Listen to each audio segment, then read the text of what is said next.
Time now for our Picks panel, and no shortage of headlines to go over, so I want to bring in our panelists for the first time on Picks and Politics. Amit Singh Baga, principal at Public Progress Solutions and well-versed in city and federal government, so great to have you here for the first time.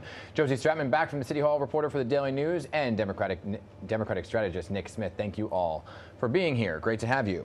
So there's a lot to talk about. I want to begin with DHS and the funding battle here. We're taping this on Thursday morning, in full disclosure for everybody. There's no deal yet to fund the agency, right? And we're seeing these long lines with TSA agents who are not getting paid. And then the president had this idea to bring in ICE agents to the airports. Now the ICE agents are getting paid while the TSA agents are not. Let me start with you, Amit, and kind of just what you make of this right now happening in the airports and what's the way out. Well, it's a total travesty, and it doesn't matter where you fall on the political spectrum. We're seeing that Americans across the country are not happy about this. 59% of Americans are blaming Trump for rejecting the multiple spending deals that have been offered, 7 different deals offered by the Democrats. Senate Republicans were willing to fund TSA. Donald Trump stepped in to say no. Only 37% of Americans right now trust ICE to do their jobs in a professional way. And look, no one wants to see immigration agents and federal agents trying to manage these long lines. And trying to manage is sort of a stretch. We're hearing a lot of reports from JFK and LaGuardia and other places that ICE agents are really standing around and not doing much. But it goes further than that. Just this morning, Hellgate reported there was a passenger that got off a flight from Mexico City just a couple of days ago, or just yesterday maybe, and ICE agents actually boarded the plane before passengers were able to get off. They started asking questions about a number of different passengers. She described this as Gestapo-like, right? Yeah. This is, I think we can all agree, this feels very un-American. And voters are not happy about this. So let me ask about that. You mentioned part of the holdup there, but Nick, there's this other part of the holdup, and it seems to be the president's refusal to agree on a deal unless he can get what's called the SAVE Act passed. And for those who don't know at home, the SAVE Act would require this birth certificate or passport to go ahead and vote.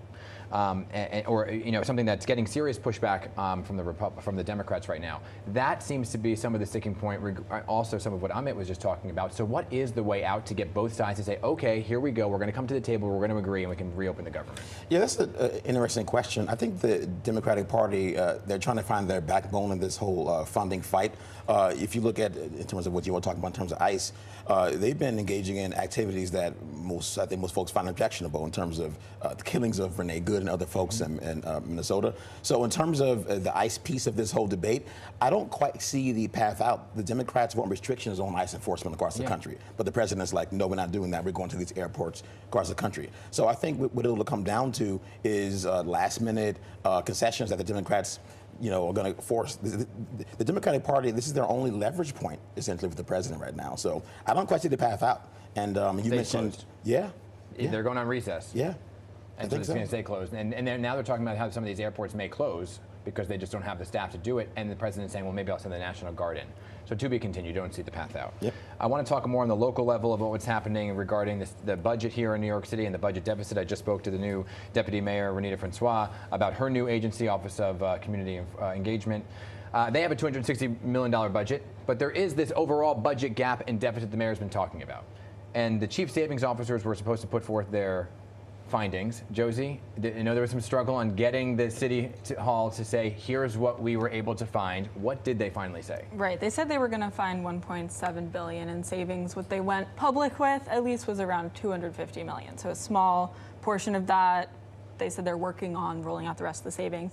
They're looking at cutting corners on canceling a $20,000 Slack subscription. I don't know why Slack would cost that much. They're canceling or not renewing a $9 million contract with McKinsey. So they're finding ways to shave off money at the budget. But something to note is that this actually doesn't make any progress towards that $5.4 million, or billion rather, sorry, budget gap the mayor's been talking about.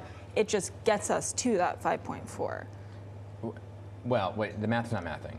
So the budget gap, the 5.4 budget or $5.4 billion budget gap, to get to that point, to close it from the more extreme budget gaps the mayor has been sounding the alarm about, that's what this savings is getting us to. So we still have questions about how are we going to actually balance the budget when it comes to and so did these savings officers just come up short?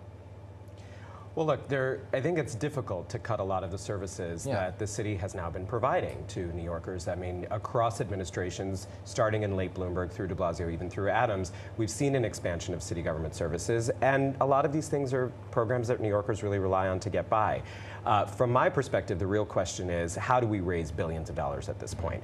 And I think the answer is we have to be looking at increasing taxes. Now, I'm not necessarily talking about personal income taxes. Donnie agrees. But broadly speaking, 54% of voters statewide agree with increasing taxes. 62% of voters in New York agree with increasing taxes. Now, we know where the governor is on this, but we're in the middle of budget negotiations, and where you start is almost never exactly where you land. And having been through many state budget cycles, I think we're going to see, given that both the Assembly and the Senate have proposed various types of tax increases and revenue raisers, that we're going to see some sort of some form of that at the end of this process. How much that will be and how much of that can be dedicated to the city is an open question. I think the question here politically is what happens between the mayor and the governor.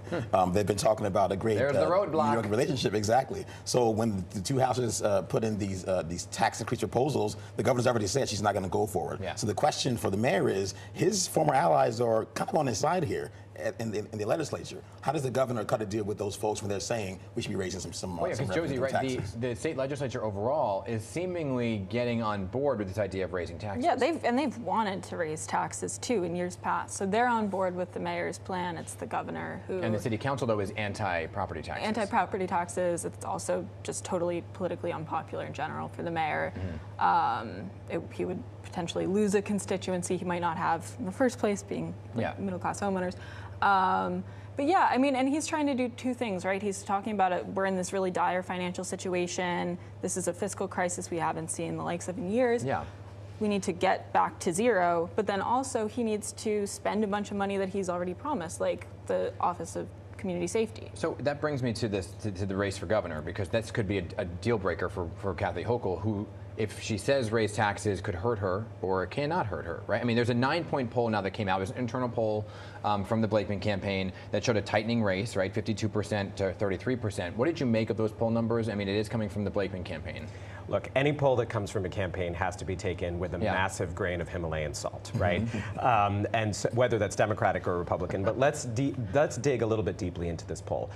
First of all, let's look at the respondents. 70% of the respondents in this poll are white. Meanwhile, the electorate is only about 60% white.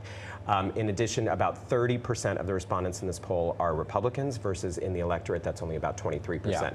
So we see that this poll already has a massive oversampling of white voters across the state, as well as Republican voters across the state. So it's no surprise that that spread would look smaller than it would in an independent poll. And Kathy Hochul, just so we say, we reached out to her yesterday. She said Bruce Blakeman's campaign is somehow going worse than anybody expected. If you're Kathy Hochul and you're looking at this, are you concerned by it? And do you move at all on the tax issue? Good question. So I think if you look at her last opponent, Lee Zeldin, the reason why he got so close was because he tried to carve out a lane that was distinct from the president. Blakeman, the county exec, he's actually aligning himself very much to the MAGA playbook. So when we talk about issues of ICE and things that folks are really upset about, he's anchoring himself around those unpopular policies. So, and remember too, the governor dispatched her chief opponent in the primary, the lieutenant governor. Yes. So she dispatched with him. He raised not much money.